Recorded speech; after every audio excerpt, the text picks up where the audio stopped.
Hello class 10th, welcome to Zenith Guru Polygon. मैं हूं निकी पंडित and हम कर रहे हैं यहाँ पे acid bases and salts and this is our lecture number 5। और आज के इस लेक्चर में हम इस चैप्टर को कर देंगे फिनिश एंड देन उसके बाद आपको पता है हम इंडेक्स क्वेश्चन करेंगे, बैक एक्सरसाइज के क्वेश्चन करेंगे एंड बहुत सारे क्वेश्चंस की हम करेंगे प्रैक्टिस। सो आई होप कि आप सब तक मेरी आवाज एकदम क्लियर पहुंच रही होगी। Let's start today's class. So देखो, ये पूरी पीपीटी एक ही बार में बना ली थी तो सारी चीजें हम ऑलरेडी डिस्कस कर चुके हैं एंड आज चैप्टर ओवर होने के बाद आपको ये पीपीटी एज इट इज मिल जाएगी। यहाँ तक हमने कर लिया, ये भी हमने देख लिया। यस, लास्ट टाइम हमने इलेक्ट्रोलिसिस पढ़ा था। इलेक्ट्रोलिसिस में बेटा हमने क्या देखा था कि जब हम ब्राइन सोल्यूशन पे इलेक्ट्रिसिटी पास करते हैं। Now what is brine solution? So brine solution मतलब होता है नमक वाला पानी, है ना। सो सॉल्ट सोल्यूशन पे जब हमने इलेक्ट्रिसिटी पास किया था तो हमने देखा था कि वहां पे बेस बनता था NaOH, Cl2 and H2 वहां से प्रोड्यूस होता था। तो इस प्रोसेस को, इस रिएक्शन को हम कहते थे क्लोर एल्कली प्रोसेस। एंड ये जो क्लोर एल्कली प्रोसेस है ये हमारा सॉल्ट बनाने में हेल्प करता है। और सबसे पहला सॉल्ट जो हम पढ़ेंगे वो क्या है? That is bleaching powder. सबसे पहला सॉल्ट हमारा क्या है? Bleaching powder. अब आखिरकार ये ब्लीचिंग पाउडर बनता कैसे है?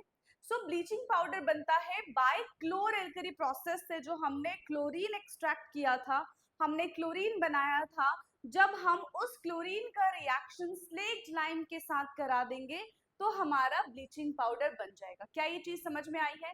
So by chlor alkali process we have prepared Cl2 gas, right? By chlor alkali process, we have prepared Cl2 gas, right? अब इसी Cl2 का रिएक्शन किसके साथ करा दे? हम स्लेक्ड लाइम के साथ करा दे। Now what is slaked lime? CaOH का होल ट्वाइस, इसको हम कहते हैं स्लेक्ड लाइम। इसका रिएक्शन हम किसके साथ करा रहे हैं? उसी क्लोरीन के साथ करा रहे हैं। ठीक, क्या बन जाएगा? CaOCl2। क्या बन गया? CaOCl2। और साथ ही साथ यहाँ से वाटर भी बाहर आएगा। ठीक है, कैसे वाटर बाहर आएगा? देखो Ca है, इसके पास कितने OH है? 2 OH है। तो यहाँ से वाटर बाहर आ गया और दोनों क्लोरीन इसके साथ जाके अटैच हो गए तो ये बन गया हमारा CaOCl2। क्या बन गया? CaOCl2। इसका नाम क्या है बेटा? This is called bleaching powder. ये तो इसका कॉमन नेम है। अगर हम केमिकल नेम के बारे में बात करें तो this is called calcium oxy chloride. क्या हो जाएगा? Calcium oxy chloride. क्या बोलेंगे इसको हम? Calcium oxy chloride. Calcium oxy chloride. CaOCl2 is bleaching powder और कैल्शियम ऑक्सी क्लोराइड, ये इसके दोनों नाम है। पेपर में पूछा जा सकता है ब्लीचिंग पाउडर, ये तो इसका कॉमन नेम है सॉल्ट का। समझ में आया? अब हमने सॉल्ट बना तो दिया है, ठीक है ठीक है, मजा भी आ गया, हमने सॉल्ट बना दिया। अब इसका यूज कहाँ पे होने वाला है तो वो मुझे आप फटाफट से बताएंगे कि ब्लीचिंग पाउडर का आपने यूज कहाँ कहाँ देखा है। चलो अब हम बात करते हैं इसके यूजेस के बारे में। तो सबसे पहले लिखा है कि इसको हम किसकी तरह इस्तेमाल करते हैं? डिसइंफेक्टेंट की तरह इस्तेमाल करते हैं। ठीक है, अब डिसइंफेक्टेंट की तरह हम इसको कैसे इस्तेमाल करते हैं भाई? हमारे पास है CaOCl2। ठीक है, CaOCl2 का जब ब्रेकडाउन होता है तो ये कन्वर्ट हो जाता है calcium chloride plus nascent oxygen में and that nascent oxygen is act as a disinfectant. ठीक है, CaOCl2 इसका ब्रेकडाउन होगा तो ये बनेगा CaCl2 plus O, nascent oxygen. दूसरा क्या है? ये बहुत ही अच्छा ऑक्सीडाइजिंग एजेंट है। अगर ये बहुत अच्छा ऑक्सीडाइजिंग एजेंट है मतलब ये हर किसी को रिड्यूस कर सकता है।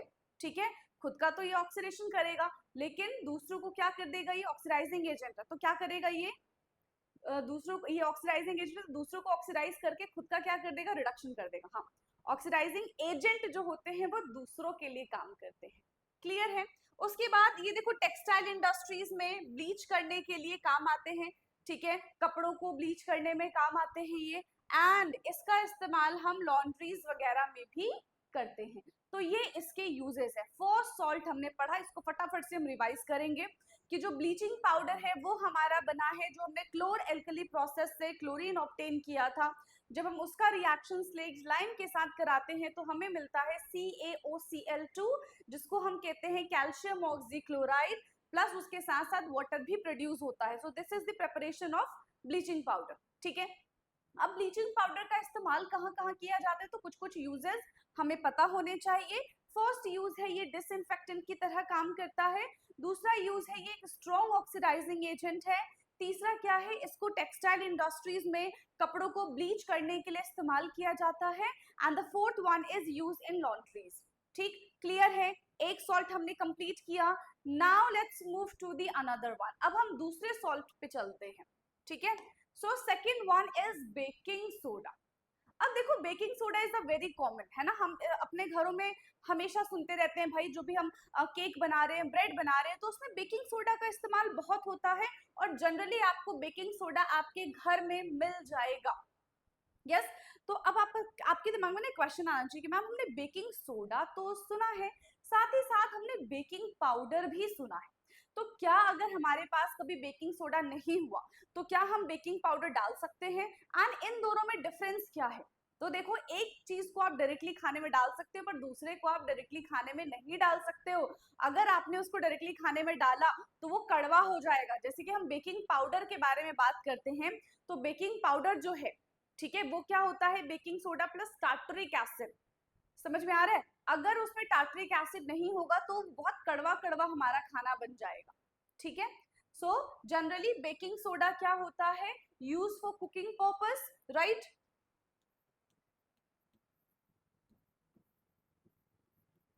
यूज फॉर कुकिंग पर्पस, है ना। अभी बनता कैसे है, इसका पूरा फॉर्मेशन देखो, बहुत ऐसे चुटकियों में आपको फॉर्मेशन याद हो जाएगा। ठीक है, आपको क्या लेना है, अमोनिया ले लो। ठीक है, अमोनिया लो, अमोनिया में आप चुटकी भर नमक डाल दो, है ना, कार्बन डाइऑक्साइड एंड वाटर, बस। इससे आपका क्या बन जाएगा, इससे आपका बन जाएगा बेकिंग सोडा। देखो, आपने ले लिया अमोनिया, अमोनिया में मिला दो आप नमक, कार्बन डाइऑक्साइड एंड वाटर। ठीक, अब क्या बन जाएगा, यहां से बनेगा NH4Cl प्लस NaHCO3, NaHCO3। समझ में आ रहा है? यहाँ पे हमने क्या क्या चीजें ले ली है, देखो यहाँ पे हमने क्या क्या चीजें ली, NH3 plus NaCl plus CO2 plus H2O। ठीक, अब इसके पास NH3 था, तो एक हाइड्रोजन जो है वो किसके पास आ गया, इस H के पास आ गया। ठीक है, और क्लोरीन जो है इसके पास आ गया, ये बन गया NH4Cl। अब क्या बच गया, अब क्या बच गया, वहां पे हमारे पास NaHCO3, है ना। तो Na एक हाइड्रोजन इसके पास था, एक कार्बन, दो ऑक्सीजन और एक ऑक्सीजन, मतलब रिएक्शन हमारा बैलेंस है। क्या हमें रिएक्शन को बैलेंस करने की जरूरत है? तो बिल्कुल भी हमें रिएक्शन को बैलेंस करने की जरूरत नहीं है। अब ये दो जो प्रोडक्ट बने हैं, या आखिर है क्या क्या? तो पहला वाला, this is NH4Cl is ammonium chloride, and ये है हमारा सोडियम हाइड्रो कार्बोनेट या फिर सोडियम बाइकार्बोनेट, जिसको हम बेकिंग सोडा कहते हैं। ठीक है, समझ में आ गया, जिसको हम बेकिंग सोडा कहते हैं। So this is ammonium chloride,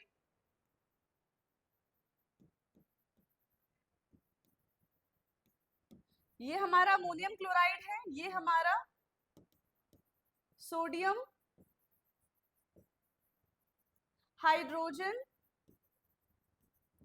carbonate है, जिसको हम बेकिंग सोडा कहते हैं। ठीक है, जिसको हम क्या कहते हैं, बेकिंग सोडा कहते हैं। ठीक, फर्दर अगर हम, जो हमारे पास बेकिंग सोडा है, अगर हम उसको एसिड के साथ रिएक्ट करेंगे तो वापस से हमको नमक और वाटर और कार्बन डाइऑक्साइड मिल जाएगा। ठीक है, समझ में आ गया। So if NaHCO3 is treated with acid, if NaHCO3 is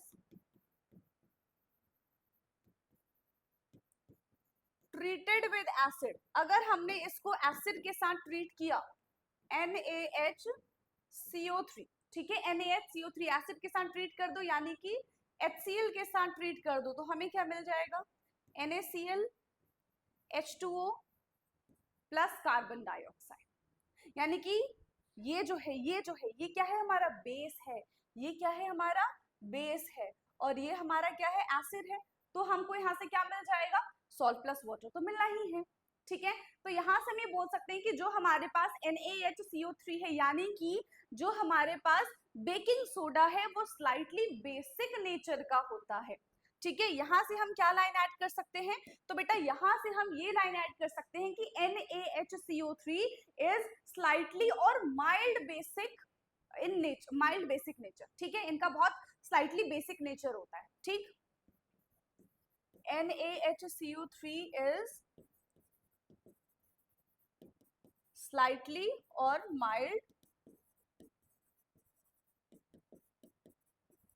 basic nature. समझ में आया क्या, इतनी चीजें क्लियर है। नाउ अब इसको फटाफट से नोट डाउन करेंगे, फिर हम इसके यूजेस के बारे में पढ़ेंगे कि बेकिंग सोडा का यूज क्या क्या है, कहाँ कहाँ इसका इस्तेमाल किया जाता है। So uses of baking soda is, सबसे पहले तो भाई इसको कुकिंग पर्पस में इस्तेमाल किया जाता है, ठीक है, बेकरीज कुकिंग पर्पसेस। अच्छा ये लाइन जो है ना 1 2 3 4 इस पे ध्यान नहीं देना, ठीक है, गड़बड़ी हो गई है, तो आप खुद से काउंटिंग लिख सकते हो, आई नो दैट, ठीक है। चलो, तो बेकरीज एंड कुकिंग पर्पस, तो क्वेश्चन हमारे दिमाग में आना चाहिए कि मैम हम इसको कुकिंग पर्पस में कैसे इस्तेमाल कर सकते हैं। मतलब हमने जनरली ये देखा है कि जब भी हम बेकिंग सोडा अपने खाने में डालते हैं ना, ये खाने को बहुत ज्यादा फ्लफी बना देता है, बहुत ज्यादा सॉफ्ट बना देता है।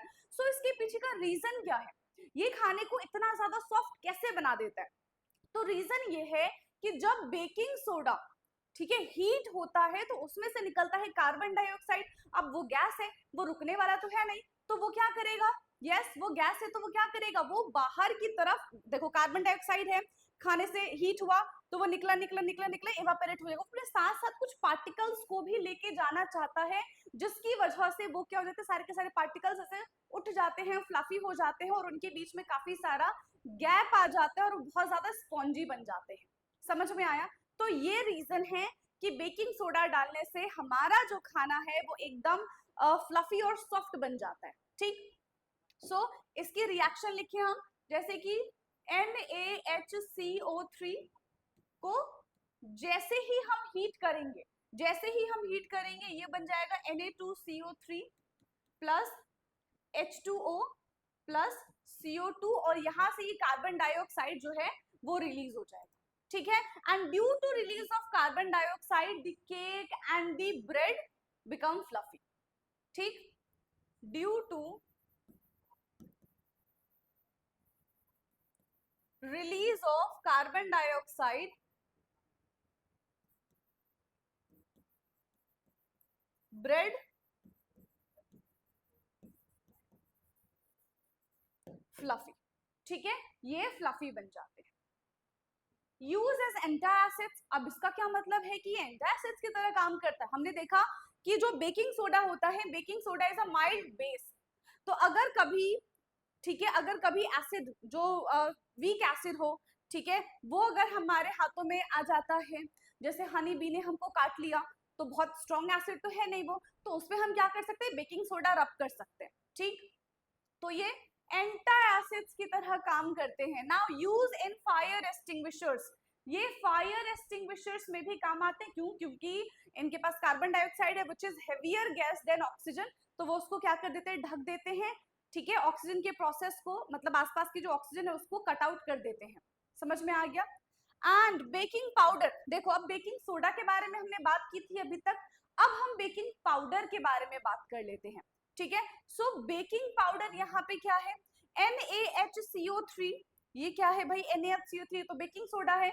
जब baking soda plus tartaric acid मिलता है, बेकिंग सोडा में जब हम टार्टरिक एसिड मिला देते हैं, तब ये क्या बन जाता है, तब ये बनता है हमारा baking powder, which is also use in cooking purpose, जिसको हम कुकिंग पर्पस में इस्तेमाल करते हैं। एंड इन दोनों के कॉम्बिनेशन को हम बोलते हैं बेकिंग पाउडर। टार्ट्रिक एसिड क्यों मिलाया जाता है? ताकि इसकी जो कड़वाहट है, ताकि इसका जो कड़वापन है वो क्या हो जाएगा, वो कम हो जाएगा। ठीक है, समझ में आ गया। तो ये था हमारा दूसरा सॉल्ट। ठीक है, दूसरा सॉल्ट क्या था बेटा हमारा? बेकिंग सोडा के बारे में हमने पढ़ा। तो बेकिंग सोडा कुकिंग पर्पस में यूज किया जाता है। बनाते कैसे हैं हम बेकिंग सोडा? हम अमोनिया का रिएक्शन नमक के साथ कराते हैं वाटर एंड कार्बन डाइऑक्साइड की प्रेजेंस में, तो हमको मिलता है ammonium chloride and sodium bicarbonate, और sodium bicarbonate is the baking soda. ठीक है, फर्दर अगर हम उसी सोडियम बाइकार्बोनेट का रिएक्शन एसिड के साथ करा देते हैं तो हमें नमक, कार्बन डाइऑक्साइड एंड वाटर मिलता है। ठीक है, इससे हमें ये पता चलता है कि जो बेकिंग सोडा होता है वो माइल्ड बेसिक नेचर का होता है। यूजेस के बारे में बात करें तो बेकरीज वगैरह में यूज किया जाता है फॉर कुकिंग पर्पस। क्यों? क्योंकि इसमें से कार्बन डाइऑक्साइड गैस रिलीज होता है जो उसको फ्लफी बनाता है। ठीक है, एंड एंटासिड्स की तरह ये इस्तेमाल किया जाता है, और फायर एक्सटिंग्विशर्स में भी इसका इस्तेमाल होता है। नेक्स्ट हमने क्या देखा था? बेकिंग पाउडर क्या होता है? जब baking soda plus tartaric acid मिलते हैं तो वो बेकिंग पाउडर का फॉर्मेशन करते हैं। समझ में आया? तो हमारा यहाँ पे सेकेंड सॉल्ट भी होता है ओवर। नाउ अब हम आ जाते हैं अपने थर्ड सॉल्ट की तरफ, and third salt is washing soda. ठीक है, बेकिंग सोडा के बाद हम बात कर रहे हैं यहाँ पे वॉशिंग सोडा के बारे में। Now the formula of washing soda is Na2CO3 Na2CO3.10H2O। इसका नाम क्या हो जाएगा? इसका नाम है sodium carbonate decahydrate. Sodium carbonate decahydrate, यानी कि 10 यहाँ पे वाटर के मॉलिक्यूल्स प्रेजेंट है। अब आप सोचोगे कि मैम इसमें वाटर के मॉलिक्यूल्स प्रेजेंट है, मतलब ये तो लिक्विड फॉर्म में होगा, तो ऐसा कुछ भी नहीं है। ठीक है, ये लिक्विड फॉर्म में नहीं होता है, ये सॉलिड फॉर्म में होता है। सी, कुछ ऐसे हमारे पास कंपाउंड्स होते हैं जिनके पास वाटर के क्रिस्टल्स प्रेजेंट होते हैं, that is called crystallization of water, है ना। जिसके पास वाटर के क्रिस्टल्स प्रेजेंट होते हैं बट वो लिक्विड फॉर्म में कंपाउंड नहीं दिखता। क्यों? क्योंकि जितना उसमें, ठीक है, जितना उसमें वाटर प्रेजेंट होता है उससे ज्यादा उसमें दूसरा कंपाउंड प्रेजेंट होता है, तो वाटर अपनी आइडेंटिटी को लूज कर देता है, water act as a solute. ठीक, बट ऐसा नहीं कि उसके अंदर पानी प्रेजेंट नहीं होगा, उसके अंदर वाटर प्रेजेंट है। जब हम उसको हीट करेंगे तो वो अपना कलर डेफिनेटली चेंज करेगा, क्योंकि वाइल हीटिंग जो वाटर है वो इवापोरेट हो जाएंगे। समझ में आया? क्लियर है? अब देखो ये वॉशिंग सोडा बनेगा कैसे। देखो ये वॉशिंग सोडा बनेगा कैसे, तो इसका फॉर्मूला ना हमें थोड़ा थोड़ा सा ना बेकिंग सोडा जैसा रिजेंबल हो रहा है, बस इसमें हाइड्रोजन नहीं है, बेकिंग सोडा वाले में हाइड्रोजन था। ठीक है, तो हम क्या करेंगे, बेकिंग सोडा को कर देंगे हीट। ठीक है, NaHCO3 इसको हमने कर दिया हीट। थोड़ी देर पहले भी हमने ये रिएक्शन देखा था, नहीं वो NaCl वाला था। ठीक है, हमने इसको क्या कर दिया, हीट कर दिया। जैसे ही भाई हमने इसको हीट किया, ये किस में कन्वर्ट हो गया, ये कन्वर्ट हो गया हमारा Na2CO3 प्लस, इसमें से क्या क्या निकल जाएगा, कार्बन डाइऑक्साइड एंड वाटर यहाँ से निकल गए, कार्बन डाइऑक्साइड एंड वाटर यहाँ से निकल गए। अब हमारा मतलब है Na2CO3 से। ठीक है, हमारा किससे मतलब है, Na2CO3 से। What is this Na2CO3? This is sodium carbonate. क्या है ये है हमारा सोडियम कार्बोनेट। क्या है ये, सोडियम कार्बोनेट। अब हम इसी सोडियम कार्बोनेट का रिएक्शन कराएंगे वाटर के साथ, तो यहाँ पे रिसाइक्लेशन हो जाएगा। ठीक है, और इसको हम क्या बोलते हैं, ये बोलो रिक्रिस्टलाइजेशन हो जाएगा। ठीक है, यानी कि यहाँ पे क्रिस्टल्स वाटर के हमको नजर आना शुरू हो जाएंगे। Na2CO3 इसका रिएक्शन किसके साथ कराएंगे, हम वाटर के साथ कराएंगे। और कितने मोल्स ऑफ वाटर के साथ कराएंगे, 10 मोल्स ऑफ वाटर के साथ कराएंगे, जो कि इसके साथ कंबाइन हो जाएगा and act as a solute. और सॉल्यूट की आइडेंटिटी क्या होती है, क्या होती है सॉल्यूट की आइडेंटिटी, लूज हो जाती है, और वी कैन से लॉस हो जाती है जब वो सॉल्वेंट में डिसॉल्व हो जाता है, and this is washing soda. ठीक है, ये क्या है, वॉशिंग सोडा है। समझ में आया?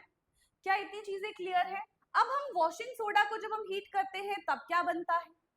वॉशिंग सोडा को जब हम हीट करेंगे तो उसमें जितने भी क्रिस्टल्स ऑफ वाटर है वो रिमूव हो जाएंगे और वो फिर से सोडियम कार्बोनेट बन जाएगा। और सोडियम कार्बोनेट कैसा बनेगा? Sodium carbonate anhydrous. अभी ये कैसा कंपाउंड है? ये सोडियम कार्बोनेट हाइड्रस है। ठीक है, दिस इज सोडियम। ठीक है, ये क्या है हमारा? Sodium carbonate. ठीक है, ये क्या है? सोडियम कार्बोनेट, बट ये हाइड्रस है। अब हाइड्रस का क्या मतलब होता है? तो हाइड्रस का मतलब होता है जिसके पास पानी प्रेजेंट हो। ठीक, एनहाइड्रस का मतलब होता है जिसके पास पानी के क्रिस्टल्स प्रेजेंट नहीं होते हैं। ठीक है, जिसके पास पानी के क्रिस्टल्स प्रेजेंट नहीं होते। अगर मैं Na2CO3 डॉट 10H2O को कर दूं हीट, तो सबसे पहले तो 1 मोल ऑफ वाटर यहाँ से चला जाएगा। ठीक है, क्या बन जाएगा यहाँ पे? Na2CO3 बन जाएगा। ठीक, कुछ मोल्स ऑफ वाटर यहाँ से रिलीज हो जाएंगे। मान लो एक चल रही, सारे के सारे भगा दो, 9H2O कर दो। फिर इसको हम फर्दर और हीट करेंगे तो जितने बचे हुए हैं वो भी चले जाएंगे, Na2CO3, बस इतना ही बचेगा। एंड दिस इज अगेन क्या है? ये सोडियम कार्बोनेट है बट एनहाइड्रस है। Sodium carbonate anhydrous. क्या है ये? Sodium carbonate anhydrous. क्लियर? फटाफट से इसको नोट डाउन करिए, फिर हम चलेंगे इसके यूजेस पे। Right it down fast. Done है? अब इसके यूजेस पे चलें। चलो, तो इसके यूजेस क्या क्या है? पहला यूज की कहाँ इस्तेमाल किया जाता है? देखो भाई, glass, paper, textile, soap industries में इसका इस्तेमाल किया जाता है, पहली चीज। दूसरी क्या है? ये बोरैक्स के प्रिपरेशन में यूज किया जाता है। किसके प्रिपरेशन में यूज किया जाता है? ये बोरैक्स के प्रिपरेशन में यूज किया जाता है। लॉन्ड्रीज एंड टेक्सटाइल इंडस्ट्रीज में इसका काम होता है। And the most important thing, the most important thing, use in the treatment of hard water। ये अक्सर बोर्ड के पेपर में यहाँ से क्वेश्चन पूछा जाता है कि कौन सा ऐसा कंपाउंड है, कौन सा ऐसा सॉल्ट है जो हार्ड वाटर के ट्रीटमेंट में काम आता है। तो आंसर क्या हो जाएगा? क्या होएगा आंसर? It's washing soda. ठीक है, क्या हो जाएगा इसका आंसर बेटा? वॉशिंग सोडा इसका आंसर हो जाएगा। ठीक है, क्या इतनी चीजें समझ में आई हैं? बताओ। देखो, इसके पास भी ना 10H2O है बट ये लिक्विड फॉर्म में नहीं होगा। वॉशिंग सोडा के पास भी 10H2O था बट वो लिक्विड फॉर्म में नहीं होगा। क्यों? क्योंकि इनके पास क्या प्रेजेंट है? इनके पास वाटर के क्रिस्टल्स प्रेजेंट है। एंड यहाँ पे वाटर एक्ट करता है सॉल्यूट की तरह, जो अपनी आइडेंटिटी को लूज कर देता है। ठीक है, अपनी आइडेंटिटी को खत्म कर देता है ना? चलो, अब इसके बाद नेक्स्ट है हमारा, क्या है हमारा? प्लास्टर ऑफ पेरिस, जिसको हम पीओपी कहते हैं, है ना? प्लास्टर ऑफ पेरिस जिसको हम पीओपी कहते हैं। अब इसकी क्या कहानी है भाई प्लास्टर ऑफ पेरिस की? देखो, ये जो पीओपी है, या फिर हम इसी में जिप्सम के बारे में बात करते हैं, जब वो पीओपी सूख जाता है, ठीक है, हार्ड हो जाता है, तो वो क्या बन जाता है? जिप्सम बन जाता है। ठीक है, तो जिप्सम जो स्टोन है वो स्पेशली कहाँ पे फाइंड होता है, कहाँ पे पाया गया था? स्पेशली वो फाउंड हुआ था यूरोपियन कंट्रीज में, है ना? कहाँ पे फाउंड हुआ था वो? European countries, coastal areas like London. ठीक, अब ये बना कैसे है, इसकी सारी कहानी, इसके बारे में हम बात करते हैं। ठीक है, सो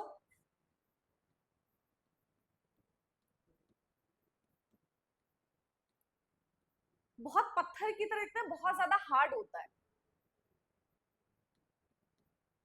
which is, ठीक है, gypsum stone which is found specially in which is found specially in European countries। ठीक है, और यूरोपियन कंट्रीज में भी कहा? Specially near the coastal areas, specially near the coastal, specially near the coastal areas of London. ठीक, बनेगा कैसे? तो जिप्सम का फॉर्मूला होता है CaSO4.2H2। क्या होता है? CaSO4, ठीक है, CaSO4.2H2O, दिख रहा है ना? अब जैसे ही हम इसको क्या कर देंगे, हीट कर देंगे 373 केल्विन या फिर आप 100 डिग्री सेंटीग्रेड बोल दो, तो ये कन्वर्ट हो जाएगा हमारा CaSO4 डॉट हाफ H2O। किसमें? CaSO4 डॉट हाफ H2O, है ना? और साथ ही साथ यहाँ से कुछ मोल्स ऑफ वाटर भी, क्योंकि देखो हम हीट करें तो कुछ मोल्स ऑफ वाटर भी यहाँ से निकल जाएगा, ठीक है, कुछ मोल्स ऑफ वाटर भी यहाँ से क्या हो जाएगा, रिलीज हो जाएगा। दो है, ठीक है, तो ओके, कुछ मोल्स ऑफ वाटर यहाँ से रिलीज हो जाएंगे, हाफ,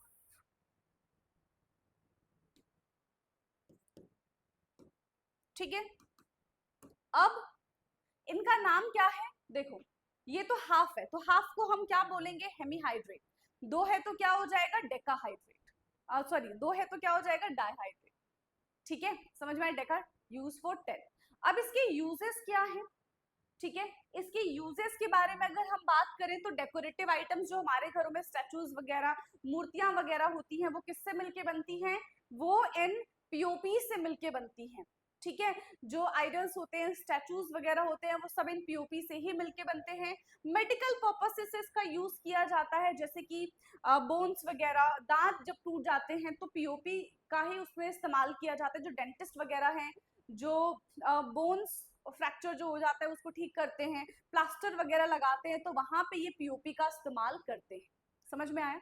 वहां पे ये पीओपी का इस्तेमाल करते हैं। ठीक, क्लियर है इतनी चीजें? अब इसमें एक और इम्पोर्टेंट चीज आप जानो, वो इम्पोर्टेंट चीज क्या है? हमने ये देखा था, देखो भाई, कि जो CaSO4 है डॉट हाफ H2 यानी कि पीओपी है, बट कहीं half moles of water reality में एग्जिस्ट ही नहीं करता। हम सिर्फ उसको लिख सकते हैं, रियलिटी में half moles of water exist नहीं करता है, ये आपको पता होना चाहिए। So half moles of water will never exist in reality. Half moles of water never exist in reality, ये रियलिटी में एग्जिस्ट नहीं करती। we only write for explanation, we only write for,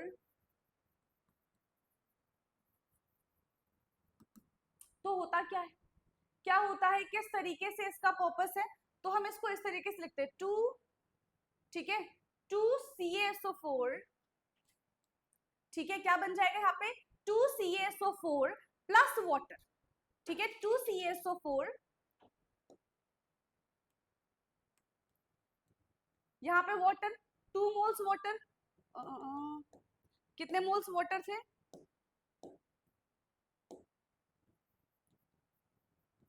2CaSO4 2 moles of water, इसको हमने heat किया तो सिर्फ और सिर्फ हमें क्या मिलेगा, ये मिलेगा।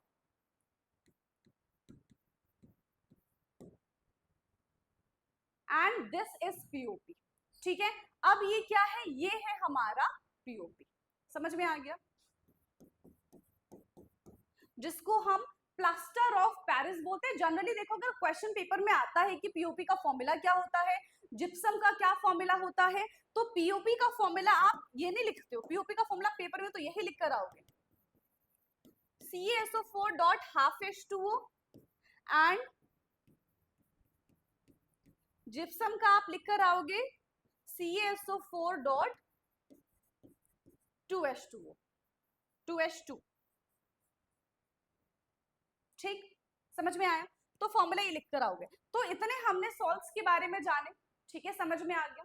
इनके यूजेस क्या क्या हैं वो हमने पढ़े, एंड देन फाइनली हमारा जो ये चैप्टर है acid bases and salt, second chapter हमारा केमिस्ट्री का, हमने यहाँ पे फिनिश कर लिया है। ढेर सारे क्वेश्चंस के प्रैक्टिस की बारी है, जो कि हम आगे आने वाले टाइम में करेंगे भी। ठीक है, ओके। अब एक छोटी सी इंफॉर्मेशन उन स्टूडेंट्स के लिए है जिनका इस बार 10th का जो रिजल्ट है वो अच्छा नहीं आया है। जो ये सोच रहे हैं कि हम इम्प्रूवमेंट एग्जाम देंगे या फिर हम कंपार्टमेंट एग्जाम देंगे, ठीक है, जिनका रिपीट थियोरी, रिपीट प्रैक्टिकल, ये सारी चीजें आ गई हैं, तो ऐसे स्टूडेंट्स के लिए हम स्पेशल कोर्स लेकर आए हैं। आप हमारे पोस्ट में जाके देख सकते हैं, आपको वहाँ पे पोस्ट क्लियरली विजिबल हो जाएगा कि क्या क्या चीजें हैं उसमें। उसके थ्रू आप हमसे कांटेक्ट कर सकते हैं एंड उस स्पेशल बैच को आप ज्वाइन कर सकते हैं अगर आपको जरूरत लगती है तो। ओके, सो आज के लिए इतना ही। बाकी का discussion will do in next class with question answer, in text question answer करेंगे हम, ठीक है। एंड आज की क्लास जो है हमारी वो रिकॉर्डेड हो गई। जनरली हमारी लाइव क्लास होती है, ठीक है, बट कुछ प्रॉब्लम्स आ रही हैं, ठीक है, जिसकी वजह से हम लाइव क्लास नहीं कर पा रहे हैं एंड होप सो कि हम बहुत जल्दी लाइव क्लास पे आए, ठीक है। Okay, so thank you all, thank you so much.